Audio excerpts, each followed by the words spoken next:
Dans ma cité d'Abobo, on m'appelait fille garçon.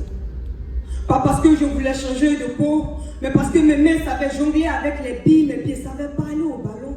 Et mes rêves, mes rêves brillaient comme des crampons neufs sur un terrain poussiéreux. Moi j'étais déjà footballeuse dans le stade secret de mon imagination. 2012, j'étais admise en classe supérieure. Papa a demandé avec un large sourire, qu'est-ce que vous voulez manger? Et dans la maison, nos voix ont bondi. Du poisson à la braise! Du poisson à la braise. C'était notre fête, notre victoire, notre petit paradis simple. Mais ce jour-là, la braise n'a pas apporté le poisson, elle m'a apporté le vent froid d'un drame. J'étais déjà sur place, je vais passer la commande. Et là, je vois une camarade de classe avec sa mère, elle aussi venue célébrer leur réussite. On crie fort comme des enfants qui croient que rien ne peut arriver. Puis une voiture surgit, pas un klaxon, pas un cri, juste un choc fatal, nu froid, elle me percute. Ma chair se déchire, ma jambe presque arrachée. Le sang se met à raconter une histoire que je n'avais jamais écrite. Plus de poissons, plus de fêtes, juste le goût métallique du malheur. Ce poisson silencieux qui s'invite sans prévenir. On file au jus de Trècheville. On me promet une opération, du pouvoir des soins, une chance.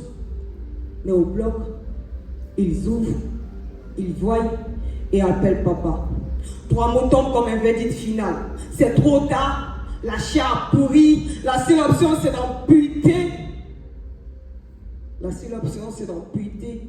2 heures au bloc, 7 jours dans le coma, et lorsque mes yeux reviennent à la vie, il manque une partie de moi. Mon pied gauche, mon élan, mon rêve de footballeuse ont laissé quelque part au bord de la route.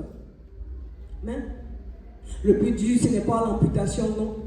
Le plus dur, c'est le regard de mon père assis là, muet, les yeux noyés dans des regrets qu'il ne saura jamais dit, les bras croisés comme pour retenir une douleur trop lâche. Il aurait donné sa vie pour éviter ça à la mienne. Mais parfois un père ne peut pas sauver sa fille. Et ça lui a brisé l'âme puisque la voiture m'a brisé la jambe. Alors je l'ai regardé, j'ai murmuré, Dieu est grand. Mais dans ma tête, c'était un tort, des lames muettes, des rêves fracassés, des pourquoi suspendus à l'infini. Alors j'ai souri, pas pour moi, pour lui, pour rigoler son cœur fissuré, pour qu'il reste debout, même si moi je ne pouvais plus courir. Aujourd'hui je marche autrement, je vis autrement, mais je vis. Et vivre c'est déjà une victoire. Je suis Nabintou. Celle qu'un accident a tenté de briser, mais Dieu a décidé de relever. Je ne suis pas amputée, je suis réassemblée, différente, mais debout. Et tant que je vis, je vais toujours. Je suis Nabintou. Celle qu'un accident a tenté de briser, mais Dieu a décidé de relever. Je ne suis pas amputée, je suis réassemblée, différente, mais debout. Et tant que je vis, je vais toujours.